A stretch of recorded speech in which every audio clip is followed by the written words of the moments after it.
Can you help me here on these rail strikes affecting millions of people? Does Labour support the Network Rail and train operating companies, or does it support the RMT going out on strike? Because I still can't work it out.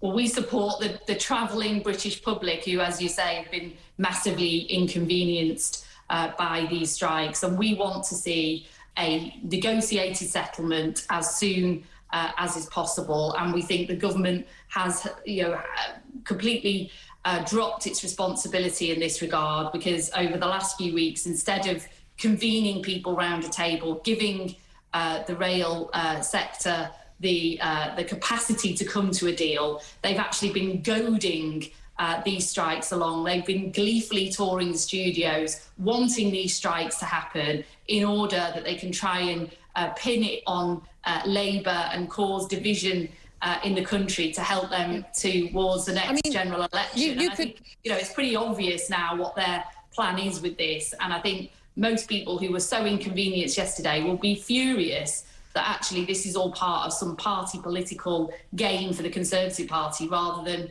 putting the national interest first and stopping these strikes from happening. It would be a lot harder for the government to try and do that, as you claim, if Labour didn't make it so easy. Not even one statement from Keir Starmer, your party leader, yesterday. You say you're on the side of the travelling British public. So does that mean you condemn the RMT for going out on strike or not?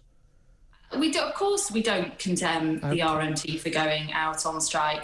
They have perfectly entitled and have every right to take the industrial action under the very sort of tough laws that we have in this country to do so in order to try and get themselves a better settlement. So you support the RMT? But Keir Starmer gave a big speech about this on Sunday. He's given many TV interviews about it. I know, and I still can't work out whose side he's on. It's not. Look, we aspire to be the party of government, and we want to show that we are able to be a party of government as well. And part of that is to accept that were we in government right now, we would be responsible for these negotiations. It would be our job to resolve them, and to do that as a convener of both sides. I'm not going to go down their track that they want to place here, because these are their strikes. They wanted them to happen. We didn't want them to happen. We don't want them to happen.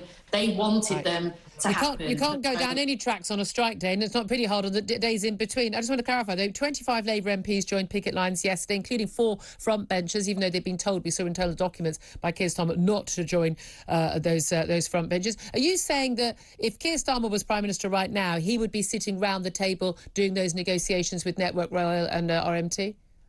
He would give it. I mean, look, we've seen government ministers out today and yesterday, on the one hand trying to say, well, it's not their job to do that, and then on the other hand saying, well, we're not going to give in. We're not going to give in to the rail union. No, Lucy, it's a very straight question. You either give him up. Look, we got to you a little bit late because we couldn't get you on the line. So we've got very short time. So it's really important. If you could answer the direct question, would Keir Starmer be sitting around the table right now? I'm not sure he would do it personally, but he would certainly give instruction for that to happen, and to make sure that every avenue is being explored to resolve these, because as you say, massive inconvenience. Businesses have lost money. People we know all that. You're saying that we don't want to go ahead. You're saying we want to see a negotiated settlement. What would that settlement be then? Well, that's not for you and I to negotiate on this date. I use public transport every day. I've got a say in this. Do you think that the RMT is right to ask for 7 or 8% when inflation has just hit 9.1%, and the train companies to offer just 3 or 4% along with compulsory some redundancies and working practice changes? I mean, what? Okay, should they meet in the middle? Should they go for the 3%? Or the 7% side? What would a negotiated settlement look like?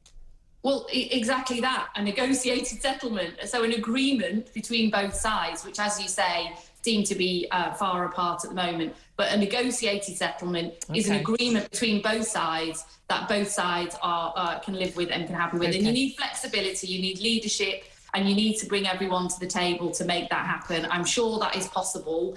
Where there's a will, there's a way, but we cannot have that in the context of a government willing these strikes ahead and goading them to happen for their own party political We have gain. exactly 1 minute left. Dominic Raab's announcing a new Bill of Rights. It could overturn the European Court of Human Rights' ability to block, for instance, things like the Rwanda Channel migrant policy. Would you support that Britain having control over these things and having our own Bill of Rights? Well, we support the Human Rights Act, and we're very proud to do that. And it's given people justice where they weren't able to get justice, whether that's the Hillsborough families, whether that's people, families who feel they've had a do not resuscitate order placed on a relative incorrectly. You can't pick and mix when it comes to justice and say we'll only accept the rulings that we like. Yeah, but there's a Bill of Rights to replace the Human Rights Act. Accept the rulings we don't like, which is what this government is trying to do. Shouldn't British laws be made by British people? But we're part of the European Human Rights Act as well. So you can't, as I say, you can't kind of pick and mix and say, well, we'll then decide whether we like the ruling or whether we don't like Lucy the ruling. Powell, I'm sorry to rush you. We have to go to a news break. I really appreciate you joining us.